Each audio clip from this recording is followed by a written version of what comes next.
Un nouveau projet de loi modifiant la loi sur la décentralisation et les libertés locales a été adopté par les députés réunis en session ordinaire au Parlement il y a quelques jours. On va évoquer ce sujet aujourd'hui avec donc cette nouvelle loi sur la décentralisation. Qu'est-ce qui va changer? Nous en parlons avec Pascal Edo Agové, consultant en politique et développement, directeur exécutif de l'ONG Initiative des Jeunes pour le Développement.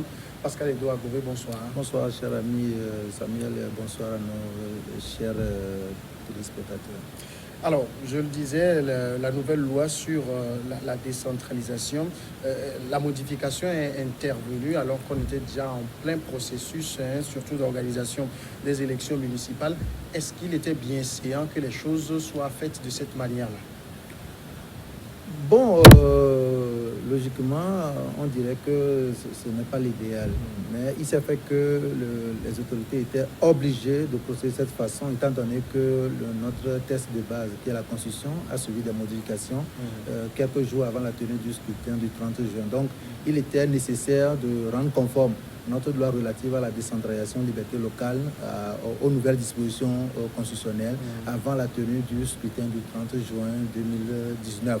Donc je crois que c'est ça qui justifie cette modification. Maintenant, c'est de voir si cette modification vient changer vraiment le fond de la loi. Oui. Voilà. Donc, puisque les candidats étaient déjà en compétition, étaient rentrés déjà en compétition, il fallait prendre des mesures pour ne pas toucher le fond de la loi. Donc, disons que c'est ce qui s'est passé et c'est compte tenu de l'urgence. Et nous sommes en politique et vous savez, il faut privilégier l'intérêt national. C'est ce qui a été fait. Alors, quand vous dites que cela ne devait pas toucher le fond, quand on regarde en tout cas ce qui a été fait, le fond a été touché.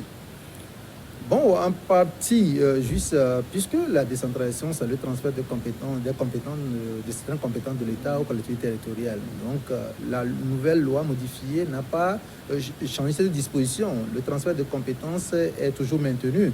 Les dispositions relatives au transfert des compétences, des ressources aussi sont maintenues. Ce qui a été modifié fondamentalement allait dans l'avantage justement des conseillers municipaux, c'est-à-dire que leur mandat qui était prévu pour 5 ans est ramené maintenant à 6 ans et renouvelable 2 fois, contrairement à l'ancienne loi qui avait prévu une seule fois renouvelable. Donc, je crois que, vous voyez, quand les politiques ont leur intérêt, ils ne réagissent pas et ils sont souvent unanimes quand il s'agit de leur intérêt. Voilà, donc, ce qui a été fait. Alors, quelles sont les principales modifications qui sont intervenues? Voilà, comme je le disais tantôt, il faut noter que plusieurs articles ont été touchés. Plusieurs articles ont été supprimés aussi. Vous savez, une trentaine d'articles. 33 articles pratiquement ont été touchés. Vous savez que la nouvelle constitution togolaise a prévu 2 niveaux de décentralisation, c'est-à-dire la commune et la région. Et donc, tout ce qui concernait le niveau préfecture dans l'ancienne loi relative à la décentralisation et liberté locale a été supprimé. C'est ce qu'il faut noter. Maintenant, le mandat des députés, comme le disons, a été ramené à 6 ans, renouvelable 2 fois. Et fondamentalement, ce qu'il faut noter, c'est que il y a eu la création d'un district autonome du Grand Lomé dans le cadre de la nouvelle loi. Donc, à partir du 26 juin 2019, la loi que nous avons sous la main aujourd'hui a prévu la création d'un district autonome du Grand Lomé à côté de l'intercommunalité qui est déjà prévu à l'article 33 de notre loi relative à la décentralisation. Alors justement, ce dernier aspect, on va commencer par là, un district autonome du Grand Lomé. Qu'est-ce que ça veut dire? Bon, le district autonome du Grand Lomé, disons qu'un district autonome, c'est une collectivité territoriale particulière. Ce district est régi par des règles de fonctionnement de la décentralisation et de la déconcentration. Donc, c'est une entité qui sera gérée par les conseillers élus et des personnalités nommées par le président de la République. Et donc, disons que pour le district autonome de Grand Lomé, il y aura un conseil de district qui sera composé de 53 personnes, composé comme suit. Il y a un gouverneur qui sera nommé par le président de la République. Il y aura 26 conseillers municipaux, à raison de 2 conseillers par chacune des communes du Grand Lomé, c'est-à-dire les communes de la préfecture d'Agué et de la préfecture du Golfe. Également 26 personnalités nommées par le président de la République. Donc, au total, nous aurons 53 membres du conseil du district. Et le gouverneur aura également 3 vice-gouverneurs. Voilà, donc 53 plus... non, c'est que les 3 vice-gouverneurs feront partie de 53 personnes, donc, et puis le secrétaire aussi. Donc voilà un peu comment le district est composé. Maintenant, ce qui ne nous permet pas de rentrer dans les détails du débat, le détail du débat relatif à ce nouveau district qui est créé, c'est que la loi précise qu'il y aura une nouvelle loi qui va détailler les attributions et le fonctionnement de ce district. Donc, ce que nous pouvons dire aujourd'hui à nos téléspectateurs ou bien à nos compatriotes, c'est que au niveau du Grand Lomé, nous aurons les 13 communes, c'est-à-dire les 7 communes de la préfecture du Golfe et les 6 communes de la préfecture d'Aguer. Il y aura toujours l'intercommunalité, c'est qu'entre les 13 communes. Et au-delà de ça, nous aurons encore une autre entité territoriale qu'on appelle le district autonome du Grand Lomé. Voilà ce que les gens peuvent noter. C'est pas redondant? Oui, vous voyez, créer la chose de cette manière, je crois que c'est pour régler un certain nombre de choses. Vous savez, nous sommes à la capitale et il est important pour le pouvoir, et surtout les autorités, de prendre des mesures pour pouvoir contrôler ce qui sera fait au niveau de la capitale. Mais fondamentalement, ce qui va se poser, c'est le rapport qui va exister entre ces différentes entités. Ça aussi, c'est gérable. Mais il faut noter que nous aurons à dépenser beaucoup en matière d'administration. Parce qu'il faut d'abord assurer l'administration de ces 13 communes, assurer les frais de fonctionnement de l'organe qui va gérer l'intercommunalité, et maintenant revenir encore au niveau du district autonome du Grand Lomé. Ce qui fait que nous aurons à dépenser beaucoup. Alors qu'on aurait pu réduire le nombre d'administrations territoriales, décentralisées, pour utiliser ces ressources devant permettre pour régler les problèmes des citoyens. Donc, si on ne sait pas faire, ces entités vont coûter très cher à l'État et aux contribuables. Parce que vous savez que les frais de fonctionnement seront assurés essentiellement, les frais de fonctionnement des collectivités territoriales, c'est-à-dire des communes et ces autres entités, seront assurés essentiellement par les ressources endogènes. Donc, les collectes des taxes, tout ça là, ces taxes seront utilisées pour payer le fonctionnement. Donc, si nous avons trop d'entités territoriales, cela va nous amener à utiliser plus de ressources pour le fonctionnement. Alors, est-ce qu'on n'aurait pas pu éviter cette histoire de district autonome de Grand Lomé en faisant simplement du Grand Lomé une commune? Bon, ça c'est un choix politique. Vous savez qu'il n'y a pas une formule standard en matière d'organisation de la décentralisation. Donc, le Togo a opté pour plusieurs communes à la capitale, comme le cas de Abidjan par exemple. Contrairement à Cotonou, bien que nous connaissons, Dakar, qui ont voilà. Donc c'est un choix. Chaque pays un choix plutôt politique. Un choix politique. Est-ce qu'il n'y avait pas aussi des craintes de voir le Grand Lomé, comme on voit le cas d'Istanbul au niveau de la Turquie qui échappe au président aujourd'hui? Il y avait aussi cette crainte-là qui était derrière. Vous savez, fondamentalement, moi je travaille sur la question de décentralisation. Ce qu'il faut noter, ce que vous dites peut être vrai pour moi, mais moi, ma lecture de la chose est celle-ci. Vous savez que c'est l'État qui décide de confier une partie de ses attributions aux entités décentralisées. Donc, en réalité, c'est juste un transfert de compétences. Donc, c'est une section. Mais l'État a toujours ce pouvoir de contrôle des actions des collectivités territoriales. Donc, si ceux qui seront chargés de gérer les collectivités territoriales pensent c'est que de cette façon, et que l'État aussi sait que c'est juste une délégation de pouvoir que je fais, donc je ne dois pas avoir peur. Je crois qu'on ne devrait pas en arriver là. Mais comme nous sommes dans un contexte politique où chaque partie prenante cherche à trouver un moyen pour pouvoir s'imposer afin de conquérir le pouvoir, je crois que ça peut être quand même le cas. Mais fondamentalement, je pense qu'il fallait analyser la chose autrement. Alors, en clair, district autonome de Grand Lomé, ça veut dire le Grand Lomé devient un gouvernorat? Le Grand Lomé, désormais, est considéré comme collectivité territoriale. Voilà. C'est-à-dire que, mais qui n'est pas une structure qui sera gérée comme les communes. Non, les dirigeants de cette... Puisqu'on parle il y aura un gouverneur nommé, alors qu'on sait que peut-être à la longue, on aura des élections régionales, où on aura des gouverneurs par région. Nous aurons des élections. Non. Dans le contexte actuel même, le chef d'État devait déjà nommer des gouverneurs. Des régions. Des régions. Les gouverneurs sont nommés par le chef de l'État. C'est comme les préfets qui sont nommés par le chef de l'État au niveau de la préfecture. Donc chaque région devait être dirigée par un gouverneur. Maintenant, nous ferons des élections régionales plus tard pour avoir le conseil régional. Oui. Le conseil régional sera composé des élus régionaux. Vous comprenez? Oui, oui. Donc le gouverneur sera là, comme le préfet sera là au niveau de la préfecture. Oui. C'est ce que les textes ont prévu. Maintenant, ce que vous posez comme question est pertinente parce que aujourd'hui, au niveau du Grand Lomé, nous aurons un gouverneur qui va gérer une entité territoriale. Il y aura aussi des gouverneurs qui seront des représentants du pouvoir central, qui vont gérer les régions. Le Grand Lomé fait partie de la région maritime. Voilà. Le gouverneur de la région maritime. Ce n'est pas l'espace, mais c'est l'appellation. Oui. Pour nous, nous avons analysé la chose. On attend d'abord de voir la nouvelle loi qui va définir clairement les attributions de fonctionnement du tissu de Grand Lomé. Mais il faut noter que nous, notre problème, c'est l'appellation. Ce gouverneur du Grand Lomé, du district autonome du Grand Lomé, ce que va travailler avec un conseil. Il va travailler dans un conseil qui sera composé des conseillers municipaux et des personnes nommées. OK. Maintenant, il y aura aussi des gouverneurs au niveau région qui seront nommés seulement par le chef de l'État. Est-ce que les deux titres, est-ce que les deux personnalités auront le même pouvoir? Voilà. Donc, on attend de voir. Je vous dis que les tests ne sont pas encore sortis. Nous essayons juste de dire à nos téléspectateurs ce que la nouvelle loi a prévu. On attend de voir la loi qui va définir clairement comment ce district va fonctionner avant de faire des analyses appropriées. Alors, autre point qu'on a noté également, c'est la suppression de la préfecture comme collectivité territoriale. Qu'est-ce que cela induit quand on supprime la préfecture? Non, ça n'induit rien parce que certains pays ont choisi même un seul niveau de collectivité, un seul niveau de décentralisation.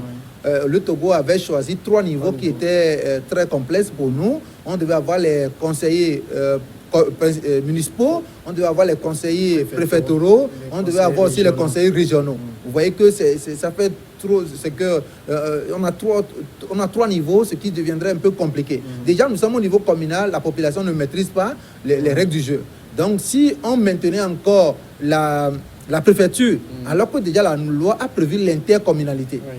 On a prévu l'intercommunalité, c'est-à-dire quoi? Que les communes d'une même préfecture vont coopérer, vont mener certaines actions ensemble. Et à côté, il y aura encore des conseillers préfectoraux. Donc, les décideurs ont jugé bon de supprimer la préfecture en tant que collectivité territoriale, mais elle hésite toujours en tant que subdivision administrative. C'est pourquoi le préfet sera toujours là. Alors, mais dans l'ancienne subdivision où on avait commune, préfecture et région, il y avait des attributions qui revenaient forcément à la préfecture. Qu'est-ce qu'on en fait aujourd'hui? Oui, je crois que les autorités ont compris cela. Donc, les attributions qui étaient dédiées aux collectivités seront partagées naturellement. Sinon, les niveaux de compétences, entre les régions et les communes.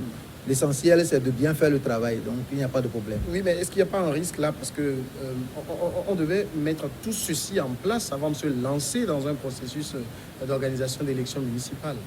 Bon, comme je vous le dis, je vous ai dit que logiquement, et l'idéal serait qu'on puisse tout faire avant de se lancer dans la compétition. Parce qu'il est souvent difficile de changer les règles du jeu en cours de compétition. Mais les autorités étaient obligées de procéder ainsi puisque la Constitution avait suivi des modifications. Donc, si on ne prenait pas la mesure de la situation pour apporter ces nouvelles modifications avant la tenue du scrutin de 30 juin, je crois qu'il y aura un peu de déphasage, il y aura incohérence entre la nouvelle Constitution et la loi relative à la décentralisation et aux libertés locales.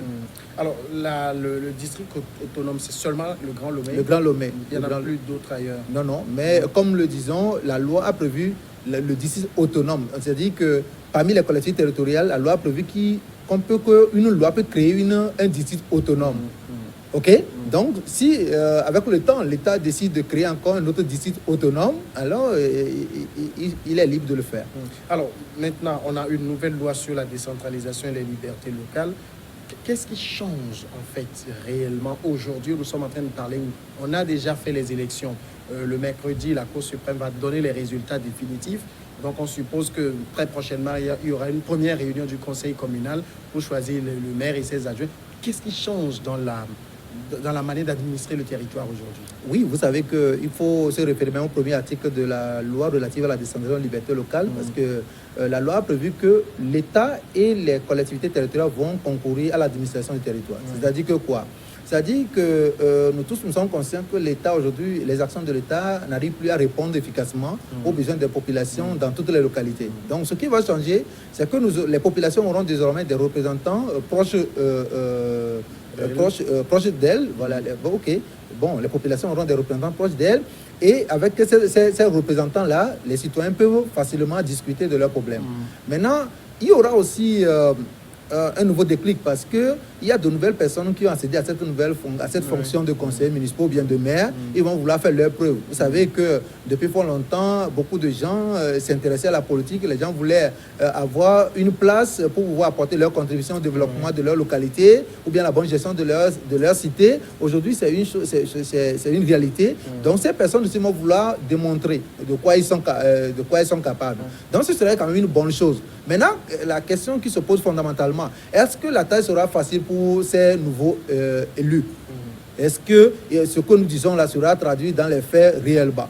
Non, je ne pense pas que ce serait automatique parce que les défis à relever sont énormes. C'est vrai que les conseillers seront là. Et à cette étape, je crois que même si les conseillers commandent leur fonction demain, ils ne pourront pas faire certaines choses parce qu'il y a des préalables.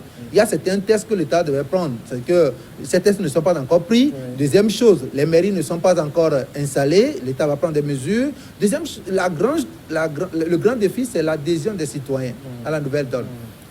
Le boycott que nous avons observé le 30 juin lors du scrutin municipal nous a permis de comprendre que les Togolais n'ont pas encore adhéré à la nouvelle donne. Alors, comme ça, c'est compliqué.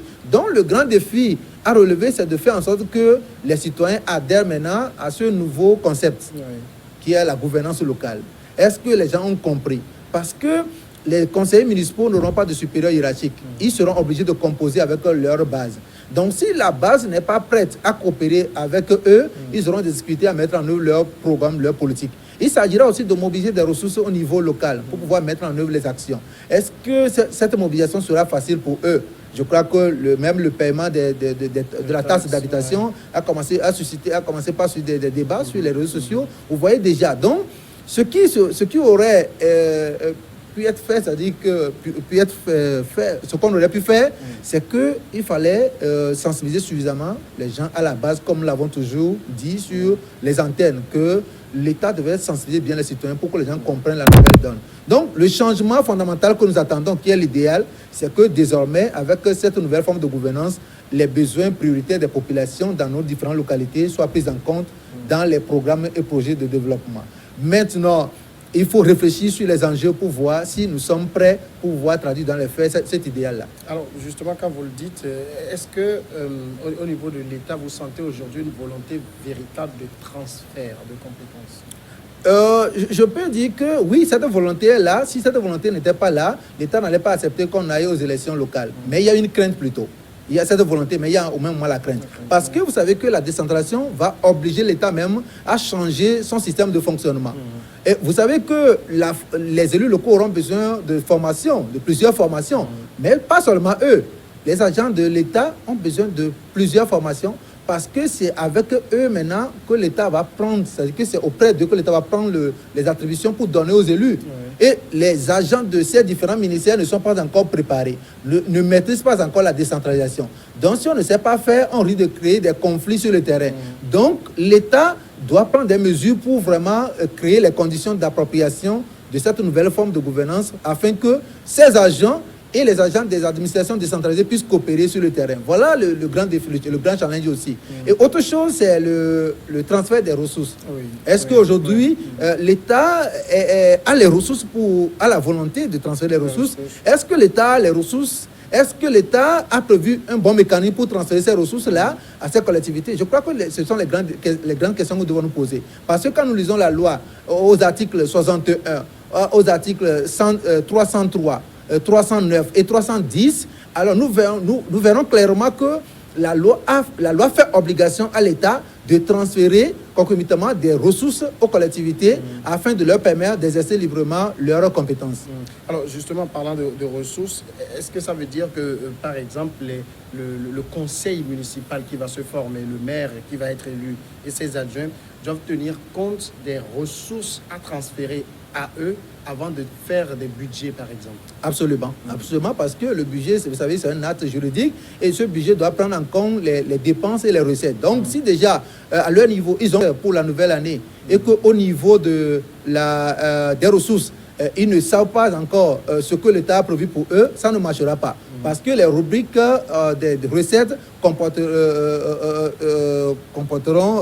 en compte la subvention de l'État, les ressources endogènes à mobiliser et puis les fonds à mobiliser grâce à la coopération décentralisée. C'est-à-dire, donc, c'est important. C'est vrai que la loi a prévu que leur budget soit voté au plus tard le 31 décembre, mais la même loi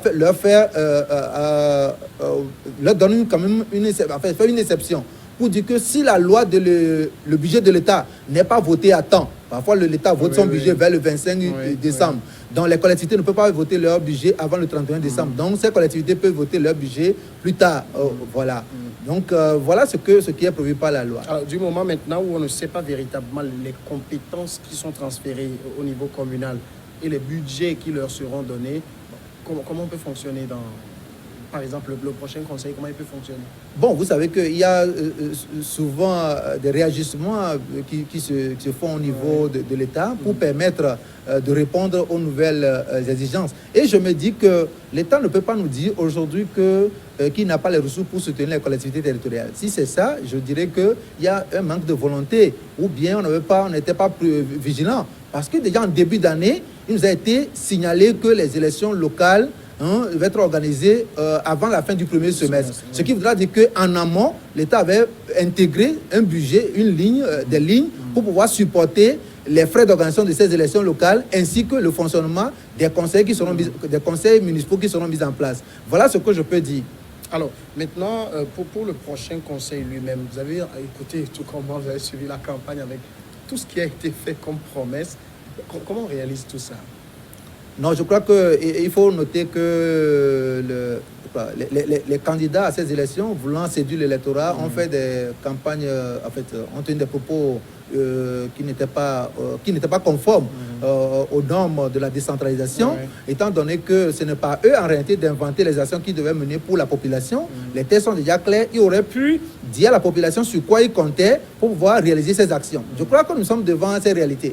Quand nous prenons par exemple les transferts, les articles relatifs au transfert de compétences, ce que les collectivités devaient faire pour la population, tout est déjà clair. Maintenant, vous les élus locaux, sur quoi vous comptez pour réaliser tout cela pour le compte de vos populations? Je crois que ça devait être plutôt le message de campagne. Mais comme les citoyens ne maîtrisaient pas trop la décentralisation, les gens ont tenu des propos, nous allons vous construire, nous allons vous arranger les routes, tout ça. En réalité, ce n'est pas eux de le dire. Les textes faisaient déjà obligation aux collectivités, aux communes de faire cela. Donc, c'est à eux de rassurer.